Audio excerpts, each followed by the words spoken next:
talvez a primeira pergunta que nos vem à cabeça é por que, né, fazer clones humanos? Pensar na produção de superatletas ou super soldados, enfim. Quem não gostaria, por exemplo, de ter uma seleção composta por 10 Martas, 11 Martas jogando ali, né? Se a gente fizesse a clone da Marta, ia ganhar todas as Copas de futebol feminino.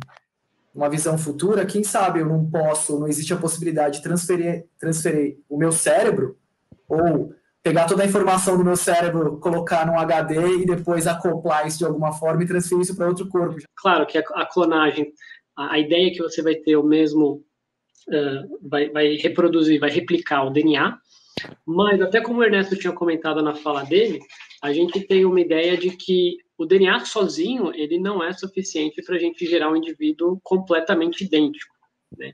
Então, apesar de na nossa imaginação a gente achar, vamos fazer um clone, né, da Marta, vai ter uma seleção imbatível.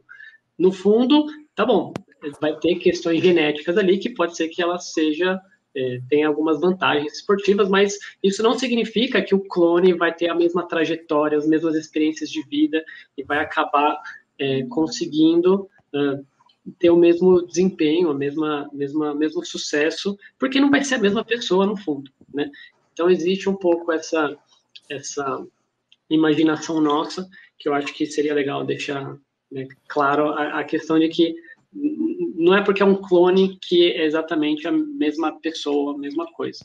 Sobre a questão de transplante de memória e cérebro, essas coisas, isso é um assunto que muita gente se interessa, né? Eu vou pegar minha consciência e transportar para um outro corpo, tudo isso entra muito mais na parte de neurociência, tudo que eu não tenho muita capacidade para explicar aqui, né?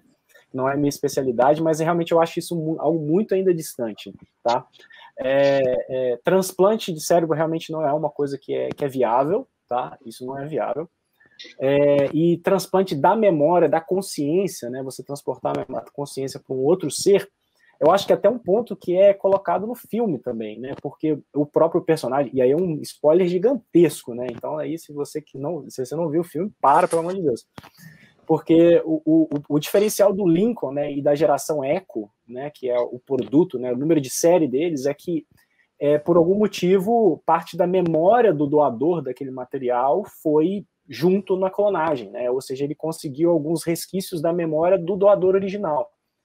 Eu acho que isso tem uma intersecção com a ideia de, né, com o conceito de epigenética de uma forma bem distorcida da realidade do que ele é realmente, porque é justamente o ambiente, né, ele tem um papel um papel muito importante na formação do indivíduo, né, igual o exemplo da Marta.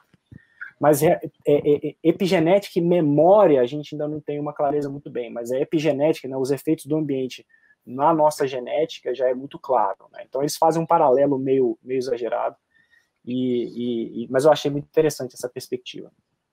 Puxando rapidamente para os aspectos cinematográficos aí dessa pergunta, eu só lembro que a questão da clonagem, a questão da possibilidade de existir uma outra pessoa idêntica a nós dentro do cinema e das séries tem sido muito mais utilizada para questionar, na verdade, a essência do ser humano e a nossa diferença da monstruosidade do que a possibilidade de vida eterna.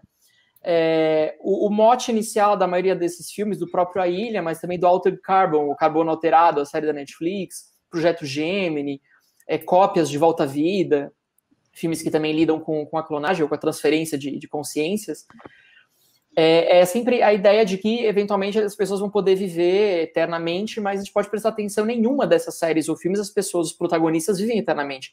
Eles morrem antes, eles descobrem que os planos científicos não dão certo, eles são, enfim, são sabotados por terceiros.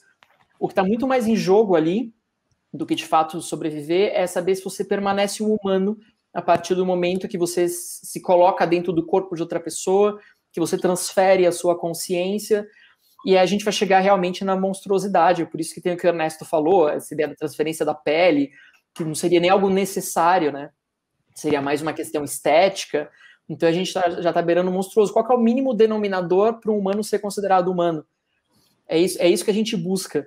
Quando a gente está falando muito sobre clones, sobre robôs, androides, etc., é buscando qual que é o mínimo de humanidade que a gente precisa ter, se não está no nosso corpo, onde ela está, e também o medo do duplo, né?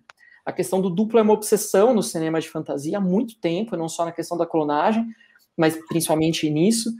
E a gente tem muito medo de ser substituído pelas cópias. Na maioria dos filmes em que existem duplos, a cópia se substitui ao original e ultrapassa o original. Ela é mais esperta, ela pode viver a vida do original sem que as outras pessoas saibam. Esse é um medo nosso, de sentir que talvez a gente não seja especial, que a gente possa ser substituído por outras pessoas. Então tem esse receio que é muito trabalhado pelo cinema de fantasia também.